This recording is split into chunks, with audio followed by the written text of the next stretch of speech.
Inilah Injil suci menurut Markus. Selang beberapa hari sesudah Yesus datang ke Kapernaum, tersiarlah kabar bahwa ia ada di rumah. Maka datanglah orang-orang berkerumun sehingga tidak ada lagi tempat, bahkan di muka pintu pun tidak. Sementara ia memberitakan firman kepada mereka, ada orang-orang datang membawa kepadanya seorang lumpuh digotong oleh 4 orang. Tetapi mereka tidak dapat membawanya kepadanya karena orang banyak itu. Lalu mereka membuka atap yang di atasnya. Sesudah terbuka, mereka menurunkan tilam tempat orang lumpuh itu terbaring. Ketika Yesus melihat iman mereka, berkatalah ia kepada orang lumpuh itu, "Hai anakku, dosamu sudah diampuni." Tetapi di situ ada juga duduk beberapa ahli Taurat. Mereka berpikir dalam hatinya, mengapa orang ini berkata begitu? Ia menghujat Allah. Siapa yang dapat mengampuni dosa selain daripada Allah sendiri? Tetapi Yesus segera mengetahui dalam hatinya bahwa mereka berpikir demikian. Lalu ia berkata kepada mereka, "Mengapa kamu berpikir begitu dalam hatimu? Manakah lebih mudah mengatakan kepada orang lumpuh ini, 'Dosamu sudah diampuni,' atau mengatakan, 'Bangunlah, angkatlah tilammu dan berjalan'? Tetapi supaya kamu tahu bahwa di dunia ini Anak Manusia berkuasa mengampuni dosa." Berkatalah ia kepada orang lumpuh itu, "Kepadamu kukatakan, bangunlah, angkatlah tempat tidurmu, dan pulanglah ke rumahmu." Dan orang itu pun bangun, segera mengangkat tempat tidurnya, dan pergi keluar di hadapan orang-orang itu, sehingga mereka semua takjub, lalu memuliakan Allah, katanya, "Yang begini belum pernah kita lihat." Demikianlah sabda Tuhan. Saudara-saudari yang terkasih, kisah Injil hari ini secara gamblang mau mengajarkan kita sekalian bahwa iman selalu membangun kreativitas. Ada sebuah kisah yang saya alami sebagai seorang imam yang bertugas di stasi terpencil tanpa listrik dan tanpa sinyal.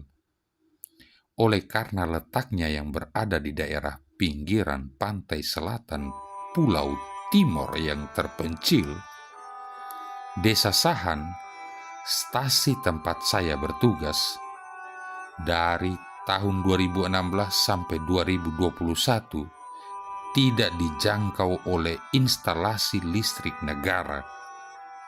Dalam jangka waktu yang lama sekali, desa itu hidup tanpa listrik, meski Indonesia sudah merdeka 70 tahun lebih. Hingga suatu hari, saya mencoba untuk memanfaatkan sinar cahaya matahari untuk diupayakan menghasilkan listrik. Caranya cukup sederhana tapi kreatif. Saya memanfaatkan panel-panel tenaga surya yang saya pasang di atas atap gereja dan rumah pastoran. Kemudian saya sambungkan ke aki-aki bekas dari mobil untuk menghasilkan sumber energi listrik. Hebat! Awalnya jam 6 sore saya sudah makan malam dan bersiap untuk tidur karena gelap gulita. Akhirnya saya bisa nonton televisi, mendengarkan musik, dan lain-lain karena listrik tenaga surya dengan memanfaatkan aki-aki bekas dari mobil dan motor. Di saat orang lain tidak bisa melihat bahwa ternyata desa itu memiliki potensi untuk menghasilkan listrik bagi penduduknya, tapi ternyata saya menggunakan barang-barang bekas dari mobil dan motor sebagai sumber tenaga listrik via cahaya matahari, terbukti mampu menghasilkan listrik untuk menghidupkan desa itu. Saya mengaplikasikan kemampuan saya di rumah-rumah penduduk, dan jadilah desa itu terang. Tidak ada listrik di desa kami. Kami akan membuat supaya listrik itu ada untuk desa kami. Mungkin itu yang ada dalam pikiran saya waktu itu. Saudara-saudari yang terkasih, dalam Injil hari ini kita berjumpa dengan Yesus yang berkunjung ke daerah Kapernaum, tapi bukan karena mau membuat listrik tenaga surya. Bila dalam kisah desa terpencil tadi, masyarakat merindukan adanya listrik di dalam kehidupan pedesaan mereka, maka penduduk Kapernaum pada waktu itu pun memiliki kerinduan untuk mendengarkan ajaran Yesus yang ternyata menghadirkan sukacita dan kedamaian di dalam hati dan hidup mereka. Mereka rindu Yesus memulihkan mereka yang sakit. Mereka rindu Yesus menerangi hidup mereka dengan sabda dan ajaran-ajarannya. Saking rindunya mereka, sehingga kita bisa melihat kejadian dalam Injil bahwa rumah di mana Yesus sedang berada di sana penuh sesak dengan kerumunan orang banyak.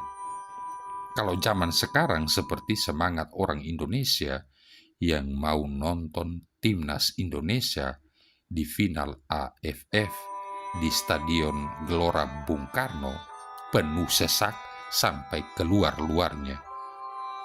Dalam Injil juga diceritakan bahwa ada 4 orang bersahabat yang menggotong sahabat mereka yang lumpuh untuk dipertemukan dan berharap untuk disembuhkan oleh Yesus.